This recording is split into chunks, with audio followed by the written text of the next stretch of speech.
Se retrouver entre amis est toujours une merveilleuse respiration.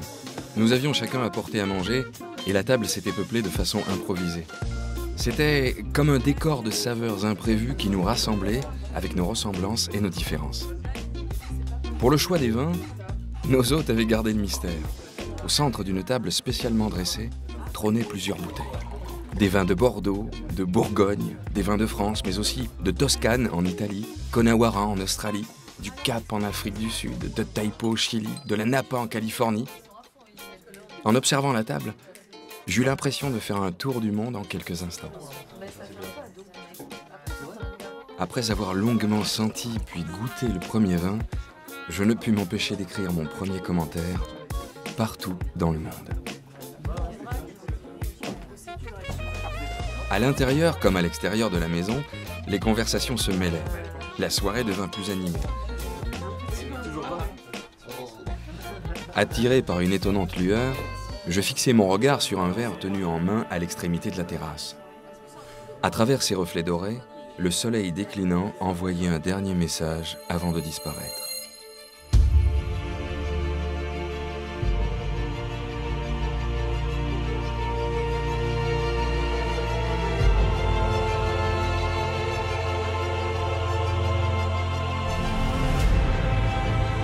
En souplesse, et avec le seul silence de l'air qui glisse sur un visage, je voyageais dans l'espace.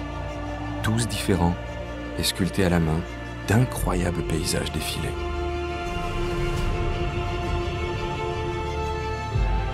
Je restais fasciné.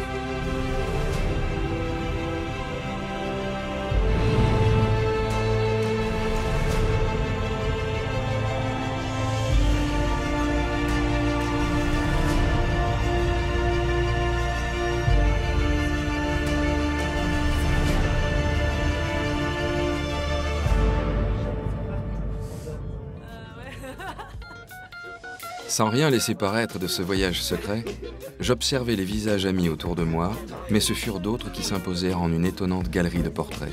Noé, Dionysos, Socrate, Ozone, Aliénor, Gargantua, Saint-Vincent, Pontac, Jefferson.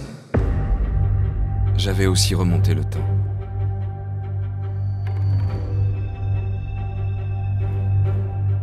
Remonter le temps, mais jusqu'où ? Cette histoire avait bien un début. 7000 ans au fin fond du Caucase. Puis vinrent les treilles ornant les tombeaux égyptiens, les grands pressoirs des abbayes cisterciennes.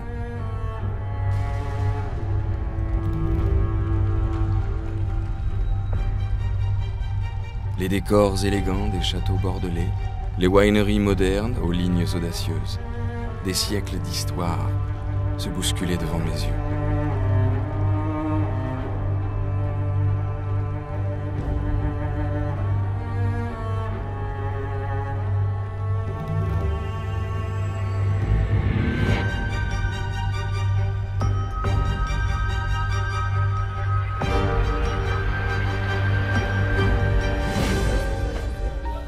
Je repris mon verre, je l'observai un instant, puis le posai avant d'écrire ma seconde note de dégustation. Au fil des âges. Sitôt la phrase écrite, une immense carte recouvrit la table. Une carte où se dessinaient d'innombrables chemins, de vignes en port, de fleuves en océan. Les hommes naviguaient, emportant avec eux le vin. Au loin, je distinguais le chant des vagues et du ressac.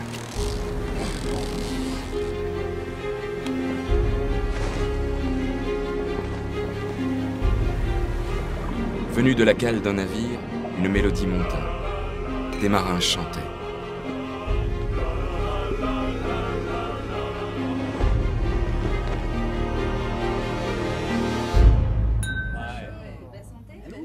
Mes amis choisirent cet instant pour trinquer. Et avec eux, je trinquais. J'étais buveur et citoyen du monde. Les sons du cristal se mélangeaient, s'accordaient en une musique festive. Depuis des millénaires, l'espèce humaine et le vin vivent en couple, et rarement l'un sans l'autre. J'aurais dû me réveiller, mais tout au contraire. Je vécus un bien agréable moment où des gestes d'artistes se mélangeaient. Prose et poésie, mais aussi dessin et peinture, comme pour rendre encore plus vivants les instants que nous passions ensemble. De mariage en guinguette, de fêtes vigneronnes en célébrations religieuses, une même joie faisait teinter les cœurs. J'écrivis donc ma 3e note de dégustation dans toutes les cultures. J'observais le vin qui tournait avec douceur et énergie en un mouvement qui semblait ne jamais s'arrêter. Je relus mes notes, partout dans le monde, au fil des âges, dans toutes les cultures. Et je me pris à rêver d'un lieu qui raconterait tous ces paysages. Un lieu qui nous rappellerait que le vin est bien plus qu'un breuvage. Un lieu où les civilisations du vin, ici, rassemblées, feraient de Bordeaux l'indispensable escale.